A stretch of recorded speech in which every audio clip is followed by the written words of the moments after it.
السلام عليكم ورحمة الله وبركاته.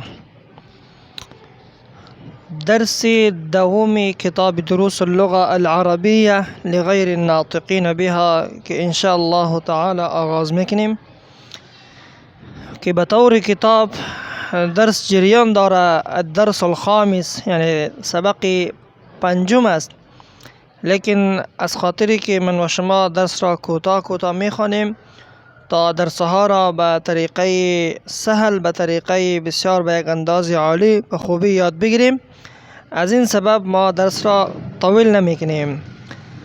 الدرس الخامس، درس پنجم است.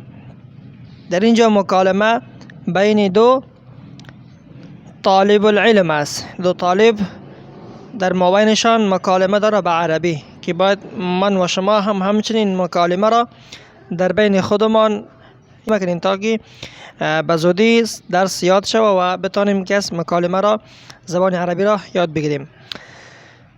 سعید کتاب محمد هذا یا یاسر. او یاسر به زبان فارسی ما و شما او یاسر میگیم. این کتاب از محمد است. او یاسر. یاسر لا هذا کتاب حامد. نه، این کتاب حامد است. سعید این کتاب محمد. کتاب محمد در کجاست؟ یاسر هو على المكتب هناك. او در آنجا بالای میز است. سعید این دفتر عمار. کجاست کتابچه عمار؟ هو على المكتب المدرسی. او در بالای مکتب استاد است. سعید قلم من هذا یا علی. این قلم از کی است؟ او علی. علی هذا قلم المدرس.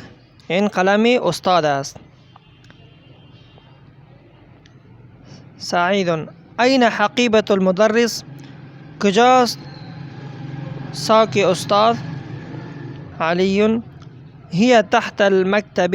این در زیری میز است.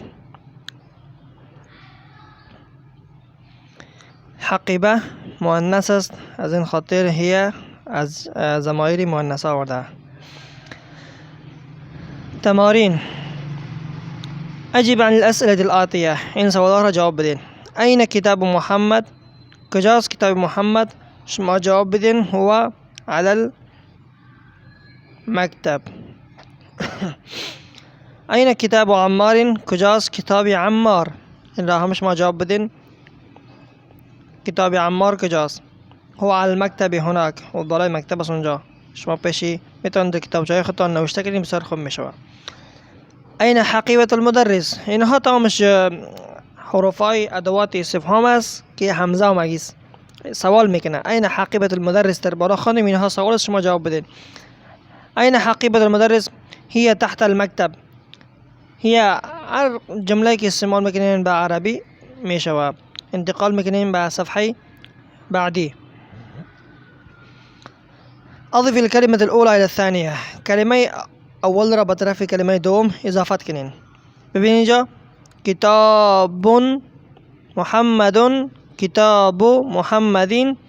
مکتب المدرس. مکتب المدرسی. در این جمله ها میبینین دو خانه است.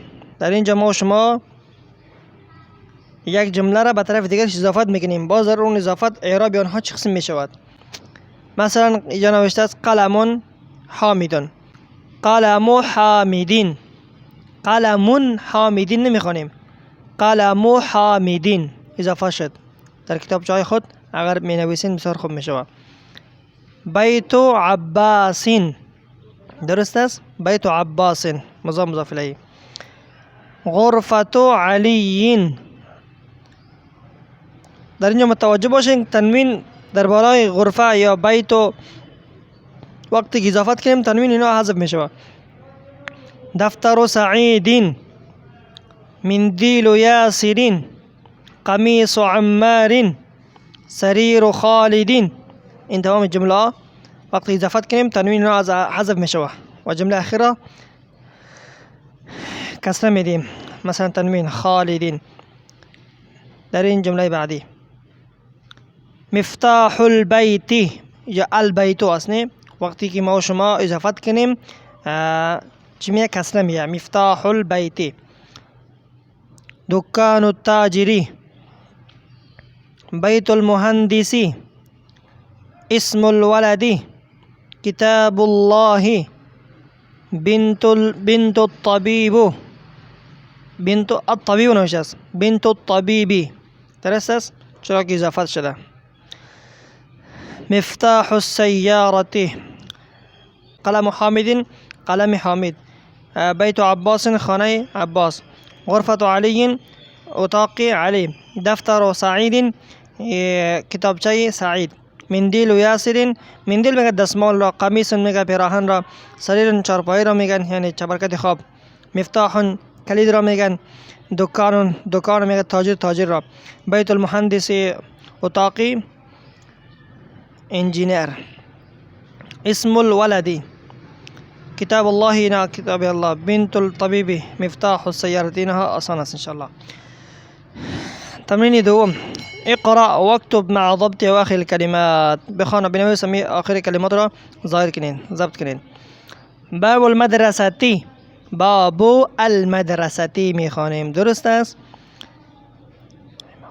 حمار الرجل مضاف الیه که شد تنوین حذف میشود تنوین نمیآید بيت حامد سيارة المدير منديل عمار اسم الطالب بيت الله في كتاب الله من بيت المدرس على مكتب المدير على مكتب المدير على حرف جر ما يسنه المدير جرميته